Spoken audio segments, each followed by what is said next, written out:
नमस्कार। एक्यूरेट और ऑथेंटिक जानकारी देने वाले ईपीएफओ के वीडियोस की श्रृंखला में आज से हम शुरू कर रहे हैं पेंशन वीडियो का एक सिलसिला। हम अपने अगले कुछ वीडियोस में विभिन्न प्रकार की पेंशनों के बारे में बताएंगे जो ईपीएफओ अपने सदस्यों और उनके परिवार या नॉमिनी को देता है। ईपीएफओ ने अपनी कर्मचारी पेंशन योजना 16 नवंबर 1995 को शुरू की थी। इसने परिवार पेंशन योजना 1971 का स्थान लिया था। परिवार पेंशन योजना में जहां सदस्य की मृत्यु पर ही परिवार को पेंशन मिलती थी, वहीं नई योजना में सदस्य को भी पेंशन देने का प्रावधान किया गया है। सदस्य के अलावा इसमें परिवार और नॉमिनी को भी पेंशन देने की व्यवस्था की गई है। योजना के प्रावधानों के अनुसार पेंशन योजना का कोई सदस्य 10 वर्ष की अंशदायी सदस्यता पूरी करने पर पेंशन का हकदार हो जाता है और वह 58 वर्ष की उम्र पूरी करने पर पेंशन ले सकता है, चाहे वह अपने संस्थान से सेवानिवृत्त हो या ना हो। यानी 58 वर्ष की आयु और 10 वर्ष की सदस्यता पूर्ण करने पर कोई सदस्य नौकरी करते हुए भी पेंशन ले सकता है। इसके अलावा यदि कोई सदस्य 50 वर्ष की आयु पूर्ण करके नौकरी छोड़ देता है तो वह भी घटी दर पर पेंशन लेने का हकदार हो जाता है, बशर्ते सदस्यता की अवधि कम से कम 10 वर्ष हो। पेंशन की गणना सदस्य की पेंशन योग्य सेवा यानी जितने वर्ष उसने पेंशन फंड में अंशदान किया है और सेवानिवृत्ति से पूर्व के 60 माह के औसत वेतन पर प्रो रेटा आधार पर की जाती है।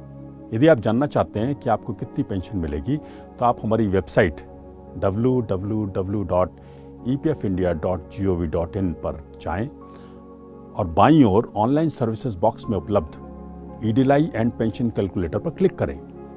एक नई स्क्रीन खुलेगी जहां आप इस कैलकुलेटर को इस्तेमाल करने का तरीका जान सकते हैं और बाईं ओर दिए गए टैब को क्लिक करके ईडीएलआई एंड पेंशन कैलकुलेटर के होम पेज पर पहुंच सकते हैं।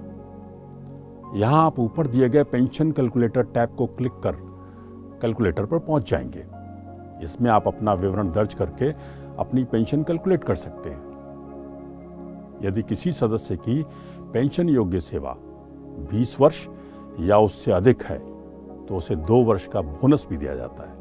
सामान्यतः 58 वर्ष पूर्ण होने पर सदस्यों को पेंशन दी जाती है, किंतु यदि कोई सदस्य 50 वर्ष आयु पूर्ण करने के बाद और 58 वर्ष पूर्ण करने से पहले रिटायर हो जाता है तो वह घटी दरों पर पेंशन ले सकता है।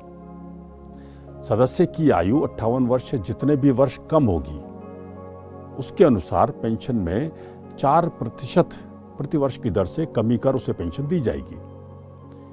यदि कोई सदस्य चाहे तो वह 58 वर्ष के बाद 60 वर्ष की आयु तक पेंशन को स्थगित कर सकता है।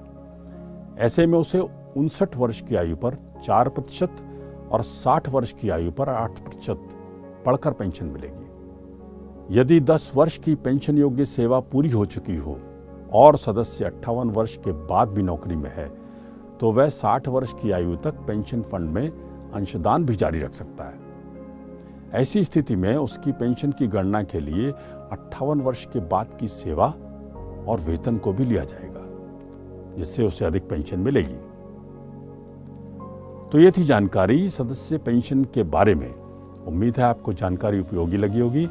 अगले वीडियो में हम एक दूसरे प्रकार की पेंशन पर बात करेंगे। तब तक के लिए देखते रहिए और शेयर करते रहिए हमारे वीडियोस। जय हिंद।